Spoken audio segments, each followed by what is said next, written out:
और परसों 15 तारीख और 16 तारीख हमारा प्लेनरी सेशन है त्रिपुरा मोथा का।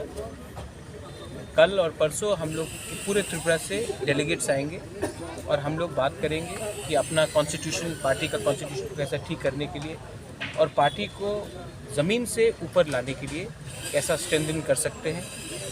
हम लोग अब सब जोनल कमेटीज़ बनाएंगे, जोनल कमेटीज़ बनाएंगे और हम लोग अपने पार्टी को और ज़मीन से जोड़ने की कोशिश करेंगे। मैंने देखा है कि अगर पार्टी में हर 2-3 साल में नया आप जान नहीं डालोगे, अगर आप नए लोगों को चांस नहीं दोगे तो पार्टी थक जाता है, पार्टी आलस हो जाता है।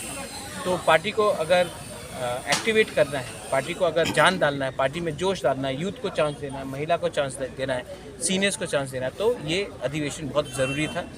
इसके बाद नया कमिटीज़ बनेगा, सब जोनल कमिटीज़ बनेगा, जोनल कमिटीज़ बनेगा, ब्लॉक कमिटीज़ को हटाकर हम लोग अब जोनल स्टार्ट करेंगे। पार्टी का कॉन्स्टिट्यूशन सबको दिया जाएगा और हम आने वाले दिन में अपना ग्रेटर त्रिपुरा लैंड का मूवमेंट को कैसा और स्ट्रॉन्ग कर सकते हैं, अपना अधिकार का जो अपना राइट्स का बात है उसको कैसा स्ट्रॉन्ग कर सकते हैं। जो गलती IPFT ने किया वो गलती हमको नहीं करना है। इसके लिए हमें ये सब डिस्कशन होना चाहिए, फ्री एंड फ्रैंक डिस्कशन होना चाहिए, करप्शन के ऊपर डिस्कशन होना चाहिए। मैंने सुना है कि कहीं कहीं जगह में करप्शन बहुत है, उसको हटाने के लिए डिस्कशन होना चाहिए।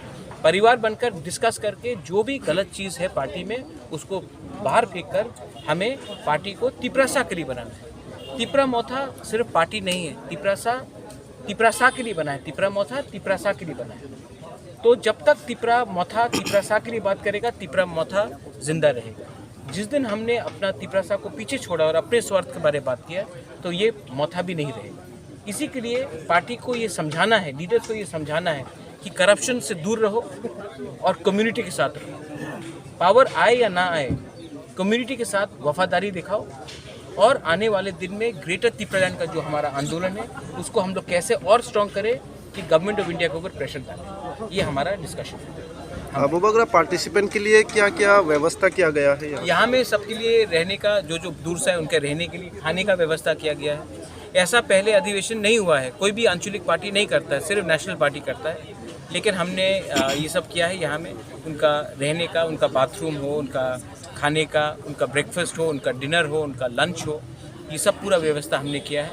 और हम चाहते हैं कि हर डेलीगेट जो आए वो पार्टी का कॉन्स्टिट्यूशन वापस लेके जाए, कि वो भी अपने गांव में समझा सके कि ये पार्टी क्या है और हमारा उद्देश्य क्या है। ये बहुत इम्पोर्टेंट है। कल कितने पार्टिसिपेंट होंगे? मैं सोच रहा हूँ अराउंड 3000 आए, 3000 लोग।